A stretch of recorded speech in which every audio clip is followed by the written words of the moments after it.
మంత్రి బండి సంజయ్ మాట్లాడుతున్నారు. లైవ్ ద్వారా చూద్దాం. వాళ్ళు వెళ్తున్నారు ఓడిపోయే దాంట్లో రెడ్డిని నిలబడతారా మీరు అంటున్నారు. ఓడిపోయే కాడ రెడ్డిని తెలంగాణలో నిలబడతారా అని వాళ్ళే అంటున్నారు. ప్లస్ మాకు ఈడబ్ల్యూఎస్ ఇచ్చిండు నరేంద్ర మోడీ గారు నిర్ణయించిన అభ్యర్థికే మేము ఓటు వేస్తామని చెప్పి అగ్రవాళ్ళు అందరూ కూడా డిసైడ్ ఉన్నారు. వాళ్ళు ఎంపీ కూడా డిసైడ్ ఉన్నారు. విశ్వాసం ఉన్నోళ్ళు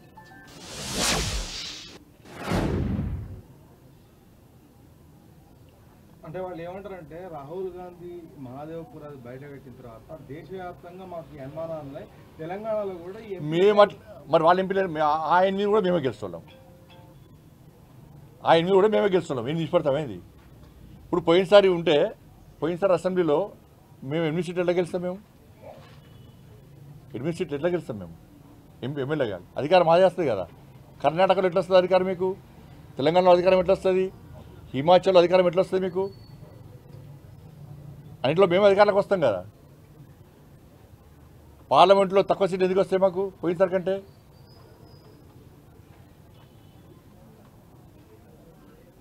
కాబట్టి ఇది అవగాహన లేకుండా మాట్లాడము, ఏదో బండి సంజయ్ తిరిగితే బ్రేకింగ్లు వస్తాయని మాట్లాడము. లాస్ట్ నాకు ఏం చెప్పినట్టు నేను ఒక కాంగ్రెస్ పార్టీ నాయకుడు ఫోన్ చేసి అన్న ఆయన బాగా అడిగారు, ఆయనకు సెక్యూరిటీ కూడా ఇస్తలేరు, ఆయనకు అటు ఇటు గన్మెన్ వేసుకొని తిరిగిన షోక్ బాగున్నది, ఆయన ఎక్కడ టార్గెట్ కాదు, ఆయన బీఆర్ఎస్ సపోర్ట్ చేస్తాడు, బీఆర్ఎస్ మనిషి అనే. కాబట్టి బీజేపీని తిరిగితే అక్కడిక్కడ యాత్రను అడ్డుకుంటే సెక్యూరిటీ పేరుతో గన్మెన్లు వేసుకొని తిరగాలని చెప్పి షోక్ ఉన్నది. కాబట్టి ఇది చేస్తుండు. ఆయన వార్డు మెంబర్ కూడా ఉంటే మా పార్టీలే నవ్వుకుంటున్నారు ఆయన మాటలు చూసి. ఈ తెలంగాణలో ఓటు చోరు ఎక్కడిది, ఆ బీహార్లో చేస్తేనే మొత్తం డామిడ్ కథ లెక్క అయిపోయింది పరిస్థితి. ఆడ ఇక్కడ ఓటు చోరు ఎక్కడిది. 8 మంది మేము కాంగ్రెస్ ఎంపీలకు గెలిచినాం. మేము గెలిచా కూడా ఓటు చోరీ అంటే ఇప్పుడు నమ్ముతాడు అన్న? ఇది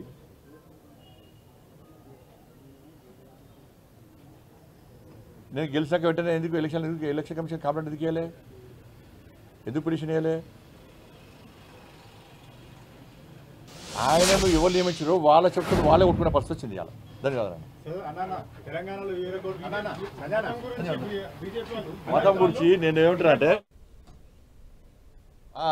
నేను చెప్తున్నాను, మేము ఎన్నికలు ఉన్నా లేకున్నా సనాతన ధర్మం కోసం, హిందూ సమాజం కోసం, హిందూ ధర్మ పరిరక్షణ కోసం పక్కా భారతీయ జనతా పార్టీ ముందు ఉంటుంది. ఎన్నికల కోసం కాదు. ఎన్నికలు ఉన్న ధర్మం గురించి చెప్తాం, ఎన్నికలు లేకుండా ధర్మం కోసం కొట్టాడతాం. జైలుకు పోయినాం, లాడి చేసి దెబ్బలు తిన్నాం. మేము బైన్సాలో పేద హిందువుల ఇల్లు కాలబెట్టప్పుడు ఏడవేరు వీళ్ళు కాంగ్రెస్ వాళ్ళు, పేదోళ్ళ ఇల్లు కాలబెట్టినప్పుడు ఏడవేరు కాంగ్రెస్ వాళ్ళు. అనేక మంది యువకుల మీద పీడీ యాక్ట్ పెట్టింది బీఆర్ఎస్ పార్టీ ప్రభుత్వం. కాంగ్రెస్ పార్టీ ఏడమైంది? గోహత్య జరుగుతుంటే కాంగ్రెస్ వాళ్ళు ఏడవేరు. మేము కొట్టాడుతున్నాం, నిరంతరం కొట్టాడుతున్నాం. బైన్సాప్పుడు ఎన్నికల్లో అయినా కొట్లాడినాం, అరెస్ట్ అయినాం. ఇవాళ పరిస్థితి ఏంది? మక్కాకు పోతే మీరు ఏం చేస్తున్నారు? అన్ని ఫెసిలిటీ ఇస్తున్నారు, పైసలు ఇస్తున్నారు, వాళ్ళకి సపరేట్ బడ్జెట్ ఇస్తున్నారు. ఇలా ఒక పేదోడు అయ్యప్ప శబరిమల పోవాలంటే పోలేని పరిస్థితి.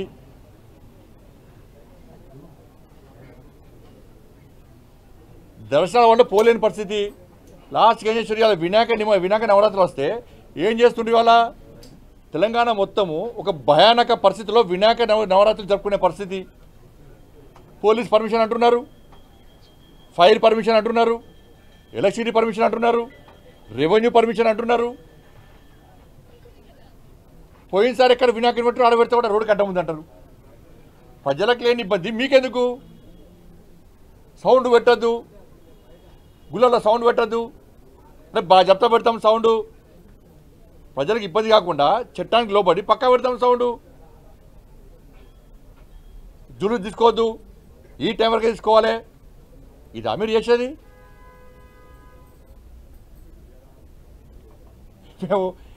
మేము దేవుని నమ్ముకున్నామా? దేవుల పార్టీ అది, దేవుల పార్టీ. ఎన్నికలు ఉన్నా లేకుండా ధర్మం కోసం, సనాతన ధర్మం కోసం, సనాతన ధర్మం కాపాడడం కోసం, హిందూ ధర్మ పరిరక్షణ కోసం, హిందూ సమాజం కోసం కష్టపడి పనిచేసే పార్టీ భారతీయ జనతా పార్టీ. మీ బతికేంది బిచ్చ బతుకు మీది. ఎన్నికలు వస్తున్నాయంటే సరే, ముస్లింలు వాళ్ళ ఆచార వ్యవహారాల ప్రకారం వాళ్ళు టోపు పెట్టుకొని వాళ్ళ దేవుని వాళ్ళు ఆరాధిస్తారు. మీరేం చేస్తారు? బిచ్చ పొట్లకు పోయి టోపులు పెట్టుకొని నమాజ్ చేస్తారు మీరు ఓట్ల కోసం. ఓట్లు వచ్చినాయంటే ఇఫ్తార్ విందులు చేసేది మీరు. నటించాడు, జీవించేది మీరు, టోపులు పెట్టుకొని నమాలు చేసేది మీరు.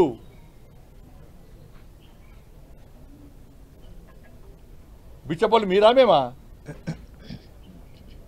సనాతన ధర్మం కోసము, హిందూ ధర్మ పరిరక్షణ కోసము చేయడం భిక్షమే అయితే, అరే హిందూ ఓట్ బ్యాంక్ ద్వారా గెలిచానని చెప్పి మళ్ళీ చెప్తున్నా, బాగా జాగ్రత్త చెప్తున్నా. కరీంనగర్ పార్లమెంట్ సభ్యునిగా హిందూ ఓట్ బ్యాంక్ ద్వారా గెలిచినా, ఎస్ పక్కా గెలిచినా, గల్లా ఎగరేసుకొని చెప్తా నేను. ఇప్పుడు కాదు, ఎప్పుడైనా చెప్తా, ఎక్కడైనా చెప్తా నేను. ఈ హిందూ ఓట్ బ్యాంక్ తెలంగాణ రాష్ట్రంలో తయారు చేస్తాం, పక్కా 100% తయారు చేస్తాం. హిందూ సమాజాన్ని సంఘటితం చేస్తాం మేము. అంటే రోహింగ్యాలు బండి సంజయ్కి ఏం తెలుసు అంటాడు. ఏం తెలుసు మీకు? ఫాత్ నా కొడుకులు మీరు. రోహింగ్యాలు ఎప్పుడొచ్చారు దేశంలోకి? 2014 కంటే ముందు ఇతర దేశాల నుంచి వచ్చిరు. ఇవాళ కాంగ్రెస్ పార్టీ ప్రభుత్వం అధికారంలో ఉంది. ఫ్లైట్ల రాలో బార్డర్ దాటి వచ్చిరు. ఫెన్సింగ్ ఇప్పుడు కట్టిస్తున్నారు. నరేంద్ర మోడీ ప్రభుత్వం ఫెన్సింగ్ కట్టిస్తున్నది. ఇప్పుడు సరిహద్దు రాష్ట్రాల్లో భద్రత పెంచినాము, ఫెన్సింగ్ స్టార్ట్ చేసినాము. కాంగ్రెస్ పార్టీ హయాంలో ఇతర దేశాల నుంచి రోహింగ్యాలకి వచ్చిర్రు. మోడీ గారి ప్రభుత్వం వచ్చిన తర్వాత వితౌట్ పాస్పోర్టు అనుమతి లేకుండా ఇతర దేశాల నుంచి వచ్చిన వెంటనే పంపాలని చెప్పి అన్ని రాష్ట్రాలకు ఆదేశాలు జారీ చేసినాం. బీజేపీ పాలిత రాష్ట్రాల్లో సహకరిస్తున్నారు. గతంలో ఇక్కడ బీఆర్ఎస్ పార్టీ ప్రభుత్వం ఉండే, బెంగాల్లో మమతా బెనర్జీ ప్రభుత్వం ఉన్నది.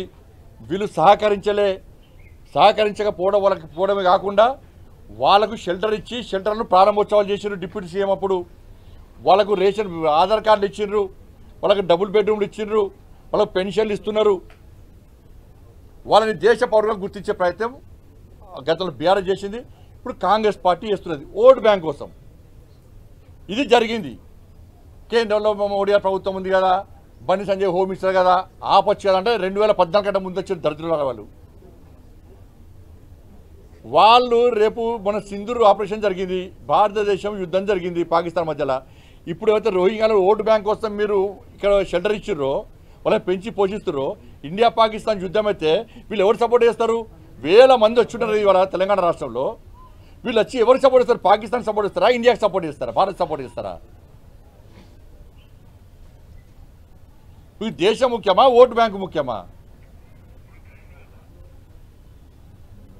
మేము అడిగేది దాని గురించి అడుగుతున్నాం. మేము వాళ్ళ గురించి మాట్లాడమంటే వాళ్ళు ఓటు బ్యాంకులు చూస్తారు. మీరు ఇవాళ రాష్ట్ర లా అండ్ ఆర్డర్ అనేది రాష్ట్ర ప్రభుత్వం ఆధీనంలో ఉంటుంది. కేంద్రం నుంచి డైరెక్ట్ మోడీ గారు సిఆర్పిఎఫ్ను సిఎస్ పంపించి అందరూ పంపరారు. రాష్ట్ర ప్రభుత్వం చేతుల్లో లా అండ్ ఆర్డర్ ఉంటుంది. వాళ్ళే పంపాలి, వాళ్ళే సహకరించాలి. బాధ్యత ఏముంటుంది? అక్కడి నుంచి పాస్పోర్ట్ ద్వారా